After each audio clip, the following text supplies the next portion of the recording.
Bonjour à tous, bonjour Éric Coquerel, merci d'être avec nous ce matin. Le premier sujet dont on va parler, c'était dans le journal de 7h30, c'est cette adoption par l'Assemblée de cette proposition de loi sur le droit du sol qui est restreint à Mayotte. Et Gérald Darmanin, le ministre de la Justice, veut que le débat s'ouvre sur le plan national, que l'on parle du droit du sol sur toute la France, peut-être dans un référendum, peut-être à l'élection présidentielle. Qu'en dites-vous ?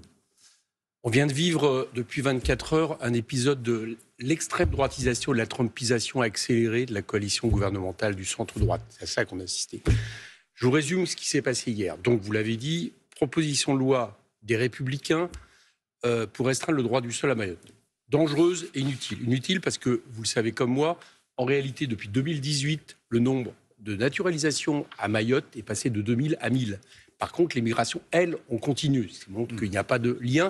Il y a une question économique qui est posée, c'est-à-dire, en gros, les habitants des Comores qui ont un PIB par habitant 3 fois moindre viennent pour des raisons économiques. Pourquoi vous dites extrême droitisation ? Les élus mahorais veulent cette disposition. Qu'importe si certains élus mahorais sont aussi frappés par cette trumpisation et cette extrême droitisation. Ce qui s'est passé en l'Assemblée, c'est que, sous le couvert de cette loi, Madame Le Pen a expliqué, c'est elle qui a apporté la majorité, parce que sans le RN, il n'y avait pas de majorité.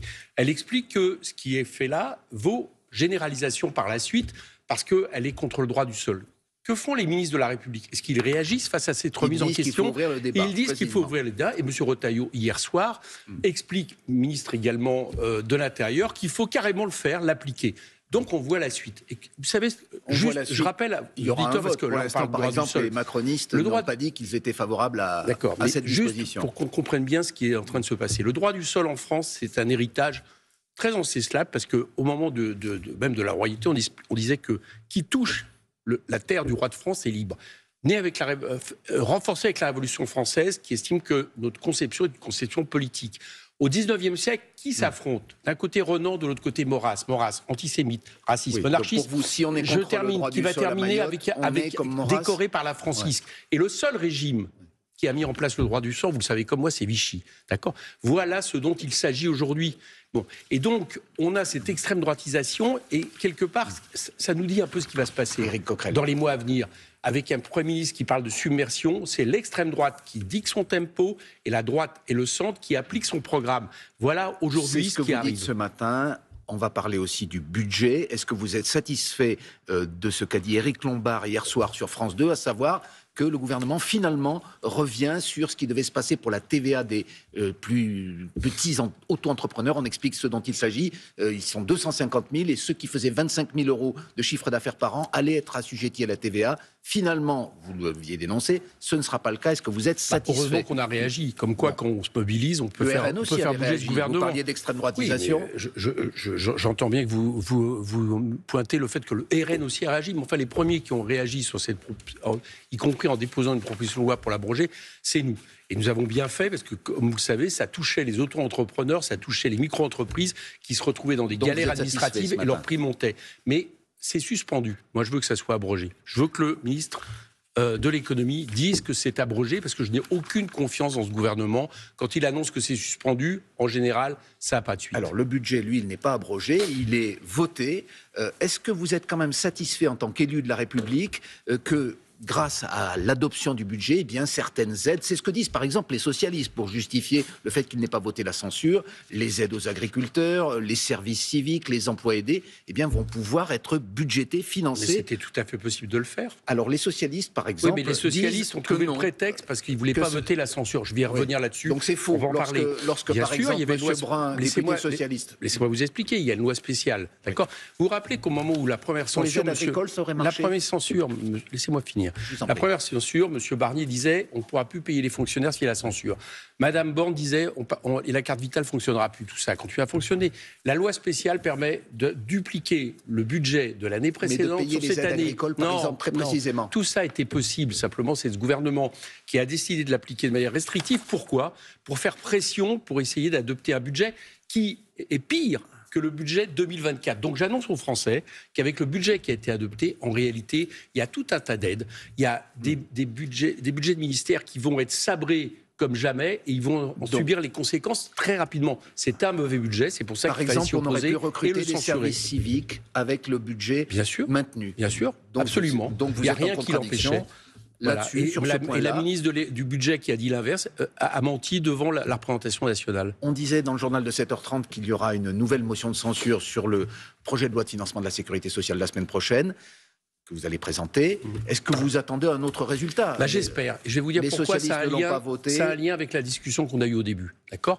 Parce que là, les socialistes, tous nos partenaires de gauche savent maintenant ce qui va se passer. D'accord? Si ce gouvernement ne tombe pas, la suite, c'est M. Retailleau, c'est la remise en question du droit de sol. On ne pourra pas faire comme si on n'était pas au courant. Donc il y a une chance de faire en sorte que ça ne soit pas le cas, c'est lundi, avec le projet de loi de finances de la sécurité sociale. En plus, il est très mauvais. Il s'attaque en réalité à la fois aux assurés sociaux. Il ne met vraiment pas suffisamment d'argent sur les hôpitaux. Donc il y a une raison, j'allais dire, sociale pour le censurer. Mais en plus, il y a une raison politique. C'est que sinon, la suite, c'est M. Retailleau. Est-ce que les socialistes veulent ça? S'ils ne veulent pas, il faut qu'ils votent la censure lundi. C'est lundi où ça se passe. Alors, pour l'instant, les socialistes n'ont pas voté avec vous et c'est très tendu, c'est le moins qu'on puisse dire entre vous. Ils vous demandent, Olivier Faure vous demande des excuses après la publication, que vous avez d'ailleurs retiré d'une image, le mettant sur le même plan que Marine Le Pen, avec cette légende, les nouvelles alliances. Est-ce que ce matin, pardon, monsieur Coquerel, est-ce que ce matin, vous présentez les excuses de votre parti à monsieur Olivier Faure? Nous avons dit que ce visuel était un visuel absolument pas assumé, nous l'avons retiré partout. Il ne continue à être véhiculé que sur les réseaux sociaux parce que les socialistes, pour, j'allais dire, se dédouaner de la non-censure, le relais. Donc nous, on n'assume pas. Bien sûr, on n'assume pas.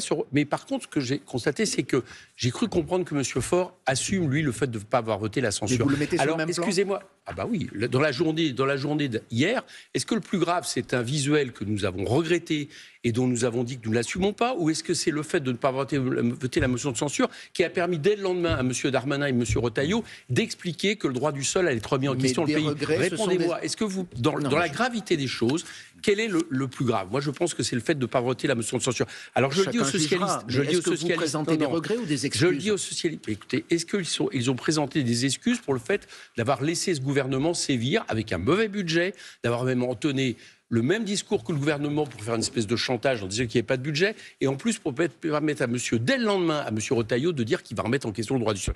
Est-ce qu'ils s'excusent? J'attends leurs excuses. Mais moi, je vais vous dire... Leurs excuses, en réalité, c'est pas ce que j'attends. Ce que j'attends, c'est qu'ils reviennent à la raison et que lundi, avec nous, ils votent le projet de loi de finances de la sécurité sociale. Et s'ils ne le font pas, ce qui est possible, il n'y a plus de nouveau Front Populaire, M. Coquerel? S'ils ne le font pas, ceux qui ne le feront pas, définitivement, en tout cas, sortent de toute alliance avec nous, tout simplement parce qu'en réalité, ils seront du côté du soutien au gouvernement. Les socialistes vous ne pouvez pas soutenir le macronisme. Vous ne pouvez pas soutenir le macronisme et penser que vous respectez le programme du Front Populaire qui s'est donné pour objectif d'en finir avec le macronisme. Excusez-moi, mais le PS et les Verts et les communistes disent que ce n'est pas à vous de décider qui fait partie ou pas du nouveau Front Populaire. Le problème n'est pas de savoir qui décide ou pas. Le problème, c'est que nous avons un programme. Ce programme s'oppose au macronisme. Si vous faites en sorte que votre vote permet au macronisme de continuer à sévir avec ses projets antisociaux, autoritaires et maintenant même discriminatoires et potentiellement racistes, excusez-moi, je vois mal comment vous pouvez expliquer que vous faites partie d'une alliance et que vous respectez l'engagement devant vos électeurs. Donc, je le dis très clairement, si les socialistes, mais j'espère qu'ils vont le voter, j'espère aujourd'hui qu'ils se rendent compte de leurs erreurs après la séance qu'on a eue hier à l'Assemblée. Voilà, vous voyez, une séance de rattrapage, mais c'est le rattrapage pour le pays. C'est pas tellement pour les questions d'alliance de gauche. Pour moi, c'est pas ça aujourd'hui là qui est fondamental. Aujourd'hui, c'est le bien du pays. Et le bien du pays recommande que lundi, la motion de censure soit adoptée. On verra lundi. Merci beaucoup. Éric Coquerel, président de la Commission des finances, député La France Insoumise de la Seine-Saint-Denis. Merci beaucoup à tous les deux. Merci à Frédéric Chevalier.